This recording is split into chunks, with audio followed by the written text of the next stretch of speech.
5 गवाहान को तलब किया गया था साइफर केस में।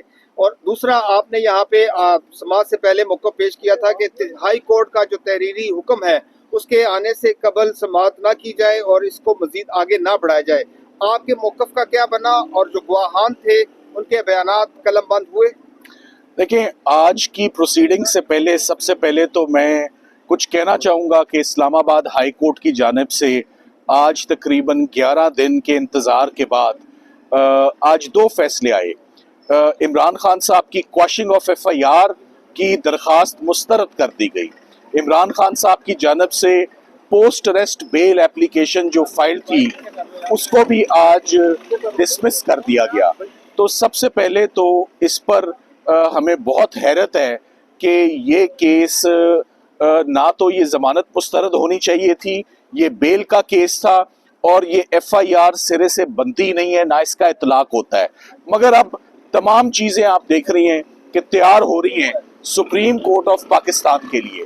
आने वाले दिनों में ये तमाम issues, the way this trial is proceeding, fair trial को कॉम्प्रोमाइज किया जा रहा है, डिफेक्टिव चार्ज फ्रेम किया जा रहा है, सबूत नहीं दिए जा रहे, एविडेंस नहीं दिया जा रहा और एक्सेलरेटर पर पैर रखा हुआ है। और साथ ही साथ में जो लगातार कंसेक्यूटिव ज्यादतियां हो रही हैं और बनती हुई रिलीफ जो डिनाई हो रही है, सिर्फ इमरान खान साहब की डिटेंशन को और उनकी गिरफ्तारी को लंबा करने के लिए ये एक बहाने ढूंढे जा रहे हैं और ये कुछ नहीं है। सो जमानत की दरखास्त और जमानत पर बहस 10 घंटे चीफ जस्टिस साहब ने दरखास्त पर बहस दलाइल सुने। 10 घंटे दलाइल नहीं सुने जाते जमानत के ऊपर, और अगर सुने जाते हैं तो उसी वक्त फैसला दिया जाता है। 10 घंटे सुनने के बाद 10 दिन इंतजार नहीं किया जाता कि उसके ऊपर फैसला दिया जाए, और फैसला भी मुस्तरद का फैसला था तो उसी वक्त दिया जाता, ये 11 दिन की ताखीर ना डाली जाती। सो छोटी छोटी बातों पे ये पूरे का पूरा ट्रायल एक मजाक बन चुका है। इस कोर्ट में भी मजाक बना हुआ है जहां हम इस वक्त खड़े में, और इस्लामाबाद हाई कोर्ट में भी एक एक हफ्ते की तारीखें डाली गई। एक एक हफ्ते के बाद ऐसी ग्राउंड्स पर एडजर्न होता रहा ये मामला कि जमानत की एप्लीकेशन 10 घंटे उस पर बहस नहीं होती, ना ही उसके ऊपर 4 दिन बहस होती है, और अगर हुई है तो उसके बाद फैसला क्या है वो भी आपके सामने है। अब बात ये है कि आज का जो केस है, इमरान खान साहब का मौक़िफ़ आपके सामने मैं जरूर रखना चाहूंगा जो अभी उनसे बात हुई। इमरान खान साहब as expected and as before, like before, in very high spirits throughout proceedings में वो इंगेज रहे, इन्वॉल्व रहे, और हमें वो वैल्यूएबल टिप्स, वो भी और शाह महमूद कुरैशी साहब भी, क्योंकि शाह महमूद कुरैशी साहब से ज्यादा साइफर के इशू को और कोई जानता नहीं है, ना समझता है। वो पाकिस्तान के एक मंजे हुए, dignified, honourable, seasoned, experienced foreign minister रहे हैं। उन जैसे वो जुमले बोलते हैं, जिस एहतियात से वो काम करते हैं, मैंने शायद ही कभी किसी को इतनी एहतियात से काम करते हुए देखा हो। आज वो भी बहुत खफा थे और जज साहब को उन्होंने अपना गिला दिया कि मुझे वकला से मुलाकात ही नहीं करने दी जा रही, मुझे एक्सप्लेन ही नहीं करने दिया जा रहा कि ये इतना टेक्निकल ट्रायल, इतने इंट्रिकेट इश्यूज जिसके अंदर हैं, मैं अपनी लीगल टीम को इस पर ब्रीफ करूं। इमरान खान साहब के हवाले से ये बताना चाहूंगा कि इमरान खान साहब ने आज साइफर के इशू पर यह पैगाम दिया है कि साइफर का इशू नेशनल सिक्योरिटी कमेटी के आगे जब रखा गया और ऑफिशियली डीक्लासिफाई हुआ, तो फिर ये ऑफिशियल सीक्रेट कैसे रह गया। ये कभी भी ऑफिशियल सीक्रेट एक्ट के दायरे में आता नहीं। आज तक पाकिस्तान में किसी भी प्राइम मिनिस्टर या फॉरेन मिनिस्टर की इस तरह की प्रोसिक्यूशन नहीं हुई है। केस ऑफ फर्स्ट इंप्रेशन है और इसकी गलत इंटरप्रिटेशन की जा रही है, गलत तशरीह की जा रही है हर सेक्शन की। आपने कभी सुना कि एक केस साबित करने चलिए सरकार और ये कहे कि हम सबूत नहीं देंगे, हम एविडेंस नहीं देंगे, हम साइफर नहीं देंगे, हम साइफर का मैनुअल नहीं देंगे, साइफर का पूरा कानून नहीं देंगे। चार्ज में 8 मर्तबा साइफर का जिक्र हुआ। Honourable Supreme court of Pakistan का आज फैसला रखा 2023 का, ऑनरेबल मंसूर अली शाह साहब और आयशा मलिक साहिबा का वो फैसला है, साथ में मियां जस्टिस मंदोखेल साहब का फैसला है कि आप प्रोसिक्यूशन को कंपेल कर सकते हैं सेक्शन 94 CRPC के अंदर कि कोई डॉक्यूमेंट वो खुद से नहीं देना चाह रही तो कोर्ट दिलवाए। ये मुल्जिम का हक होता है कि उसके साथ पास वो मेन सबूत हो, वो मेन इल्जाम हो जिसके इर्द गिर्द पूरा केस घूम रहा है। तो जब वो ही नहीं देना तो फिर ये केस किस बात का, ये ट्रायल किस बात की? तो फिर नजर यही आ रहा है कि ये एक दोबारा तोशाखाना रेफरेंस पार्ट 2 उसका सीजन 2 जो है वो साइफर ट्रायल है। ये बात अब क्लियर है कि ट्रायल कोर्ट जो है वो क्रिमिनल प्रोसीजर कोर्ट की धज्जियां जो है वो बखेर रहा है। एक ब्लेटेंट और ब्रेजन वायलेशन कॉन्स्टिट्यूशनल राइट्स की हो रही है।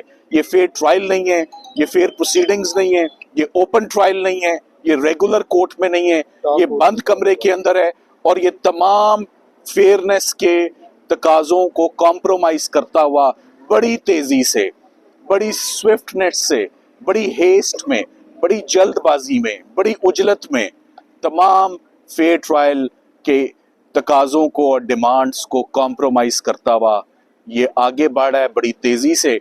और नजर आ रहा है कि जज साहब क्या करना चाह रहे हैं, किसी चीज का मौका नहीं दे रहे। सो काफी फ्रस्ट्रेटेड हैं हम इन तमाम प्रोसीडिंग्स में। मगर इन सारी बातों में अब एक ही बात खुशाइंद है, चाहे रिमांड हो, चाहे ओपन ट्रायल हो, चाहे जमानत खारिज होना हो, या चाहे क्वाशिंग ऑफ FIR हो, या डिफेक्टिव यानी कि नाकस चार्ज हो, अब ये तमाम के तमाम मामलात जा रहे हैं सुप्रीम कोर्ट ऑफ पाकिस्तान के आगे। So all eyes and all expectations from the honourable Supreme court of Pakistan for their gracious indulgence. Number 1 के इमरान खान साहब के केसेस हो कैसे रहे, और नंबर 2 कि इस्लामाबाद की कैपिटल टेरिटरी में पुलिस, फेडरल इन्वेस्टिगेटिंग एजेंसी किस तरह पॉलिटिकल विक्टिमाइजेशन पर तुली हुई है और किस तरह इंसाफ हमें कैसे मिल रहा है, जरा वो भी बड़ा इंपॉर्टेंट है। बिट्स एंड पीसेस में रुक रुक के, झटके लग लग के, तो ये बात, ये तमाम अब हम अपने frustration supreme court of Pakistan के आगे रखेंगे। इमरान खान साहब का पैगाम यही है कि ना मैंने कोई जुर्म किया है, I am a true patriot, ना मैंने पाकिस्तान के नेशनल इंटरेस्ट के खिलाफ कभी कोई एक्शन लिया है, ना सोच सकता हूँ, और ये ऑफिशियल सीक्रेट था ही नहीं।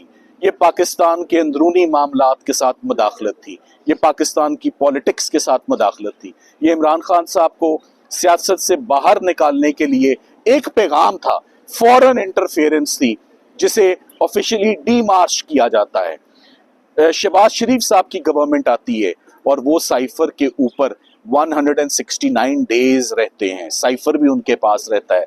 शहबाज शरीफ साहब को ना तो इस मुकदमे में शामिल तफ्तीश किया जाता है, ना उनको मुल्जिम रखा जाता है, ना गवाह रखा जाता है, क्लीन चिट। सो एक चीज, एक डॉक्यूमेंट 2 लोगों के पास रही, एक के पास 33 दिन और वो 70 दिन से अंदर है, और एक के पास 170 दिन साइफर रहता है और उसको किसी भी दिन FIA ना तलब करती है, ना नोटिस करती है, ना अदालत तलब करती है।